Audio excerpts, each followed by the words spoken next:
Hi Aries, welcome to Higher Source Tarot for your Is It in the Cards Love Tarot reading for September 2022. This is a love tarot reading for all Aries, Sun, Moon, Rising, and Venus. Thanks to everybody for the support. I send you love and appreciation right back. If you are new here, welcome. I post new readings on Friday, then again on Monday. Fridays are always a general reading, so it could involve aspects of money, career, travel, love, and everything in between. Mondays are different every week. Last Monday, I posted a 4-month predictive, if you haven't seen that, for the months of September through December, so you might like it. And also, too, you might want to even hit that bell so you'll be notified when new readings are posted. And if you like tarot and you like the channel, I'd love to invite you to subscribe to Higher Source Tarot. All right. What advice do you have for Aries, Sun, Moon, Rising, and Venus about love plays? What does Aries need to know about love for the best and highest good of all concerned with Aries? Messages for Aries about love. So we will draw 3 cards to represent your energy, 3 cards for the person you're attracting, 3 cards in the advice. Your energy is the Lovers, the 3 of Pentacles, the King of Swords. Their energy is the 10 of Swords, the Ace of Swords, and the High Priestess. The advice, we've got the 5 of Wands, Temperance, and Justice. Very interesting. We've got the Archangel Michael here in the advice. I really do like that because Temperance brings people together. It galvanizes people. 4 major arcana here. That's fairly significant when we only have 9 cards. You have Gemini, Libra, Sagittarius here. You've got air, earth, fire, okay? And so I do feel like with this, I will say, yes, it's in the cards, even though you have that 5 of Wands. The 5 of Wands is kids playing with wands. It's not necessarily a divisive energy, and it can even be an indication of where you're going to meet this person, because it can be about sporting events or being out and about and getting yourself out there a little bit. Well, you have a very harmonious energy with the Lovers and the 3 of Pentacles. That's your point of attraction, and from there, you're attracting a match. Now, you may be attracting an air sign because they have quite a bit of air in their energy, but I do feel like it's going to be very straightforward, no nonsense, no game playing with that King of Swords. The King of Swords is the master of boldness, truth, courage, and so it's going to be very much a what you see is what you get kind of energy. Now, I will say with Justice and the King of Swords, those are cards of lawyers or attorneys. So it may be, too, if somebody's going through a divorce, that may be a piece of this, or even that could be their profession. I did kind of get, though, from this, it feels more like their energy if they are going through a divorce or they're recently divorced. But with the 3 of Pentacles, it's definitely a very harmonious energy in terms of a relationship. It's bringing you together. And it's also going to be a relationship where it's very easygoing as far as hearing each other's ideas, having compatible mindsets, compatible viewpoints, and who doesn't love the Lovers in a love reading? I mean, it's pretty much the best card you could have. With this, it's a beautiful relationship. Your point of attraction is love, and it's the right relationship inside and out. You have 2 archangels here, Raphael and Michael, so you definitely are attracting love, Aries. But I do feel like it's in that higher love, that mature state of mind. It's a relationship that's going to change how you see the world. It's a very important soulmate coming in here. Well, their energy, I feel like they may have been single for a while here. If it's not a divorce, though, it definitely was something that really got their attention. And I do feel like, too, they might have been involved with somebody that they really question their judgment on, because that 10 of Swords is not a nice ending. And so with the Ace of Swords, I do feel like they're ready to begin something new, but they're going to come at a relationship very differently than they have in the past. The Ace of Swords, too, will be, like I said, very straightforward communication.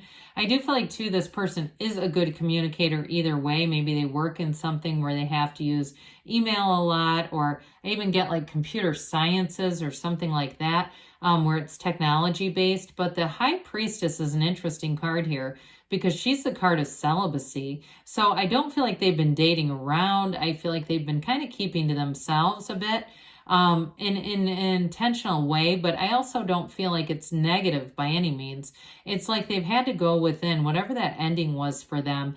They just needed to clear their energy. They needed to clear their minds and really get themselves reset back to center so that they'd be available for a relationship. But I'm going to tell you, in this new cycle too, there's going to be hidden feelings that come out here. So maybe somebody that you've already met or know that has feelings for you, and they just haven't been very forward yet. But with the High Priestess, her gown begins that pool of consciousness that you see flowing through the cards. So this is going to be a relationship. We've got the sunrise too, and the temperance energy, the moon and the High Priestess. It's going to be a relationship that's very high vibrational, because when we attract from a low vibrational state, it's not sustainable. Those relationships don't tend to run the distance. And with this too, she's the card of the psychic. So I do feel like it's an energy where you're going to have certain instincts about people, and your instincts are going to be right. Even though this High Priestess energy is in their energy, I still feel like it pertains to you as far as following your instincts and really being being open to putting yourself out there a little bit, new activities, new ways of meeting people. So with the High Priestess too, her energy is law of attraction energy. So you're already connected with this person and you're already manifesting one another. But I do feel like with them, they are going to be very straightforward, and they might be forward about what they've been through, but I don't feel like they're bringing baggage in or looking for a therapist, right? Who wants that in a relationship? Well, we've got a change card with this Five of Wands, but with that fiery energy, that's actually very positive for you because it's so complementary. So there may be a bit of a big, robust start to this where it's like you're going out a lot, you're going and doing things a lot. For some too, like I mentioned, it may be meeting them in an outdoor way, like a sporting event, or going to events and meeting them through being out there, just putting yourself out there. Even though they have the High Priestess, which is a card of solitude, if you're supposed to meet them, you are, okay? And so they may get pushed into something. They're going here, and there you both are. But with the energy of temperance, it's such a beautiful, loving energy. It is your point of attraction. So I will say, yes, it's in the cards. Now, with the temperance energy, it's of love. I mean, it's a supportive energy, and it's wearing the world like a loose-fitting garment. So I do feel like both of you will be kind of easygoing as you begin this. It's really one of those relationships where it's energetically connected anyway. And so with the Justice card here, that's very much a cause and effect kind of energy. So Justice tells you that you've already put this into motion. And you may find too that this person, because their energy seems to be very cerebral, you may have somebody here again that's going to be very upfront with everything, and they're going to want to just move forward in a mature way. They're not here to play games. They don't have a bunch of side people. They're not running a bunch of other relationships on the side here. It's very straightforward energy. And like I said before, it may be somebody too who's getting a divorce. And I do feel like if that's the case, this is not somebody who's going to be dating while they're going through it. I do feel like, I guess what I should have said, who has recently been divorced. That might have been a better way to say that. But with Justice, it's the absolute truth. So you're attracting somebody here who's loving, but they have integrity. I mean, they're really, like I said, they're not going to go off and start being in relationships before they're out of the last one. So I don't feel like you have anything to worry about there. Yes, it's in the cards, but let's see too what the angels have to say for Aries about love, please. What else does Aries need to know about love? What are they attracting? Messages for Aries, Sun, Moon, Rising, and Venus.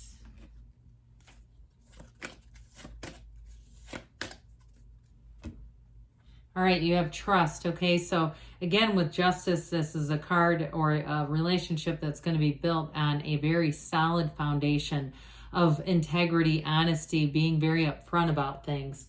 Trust, too, that the universe hears you and brings in your heart's desires. So we have meditation brings answers. So again, with the High Priestess here, that is a card of solitude, but Also, to deep spirituality. So be connecting through meditation. And golden opportunity. You're going to be in the right place at the right time. I feel like there was a reason why they kept pushing being out there, getting out there, that it's going to be one of those meetings that feels like it was something somebody doesn't want to go to, but they end up there within the next few months, they say. And you have a yes, okay? Yes, it's in the cards. I love you too, Aries, and I'll be back again soon.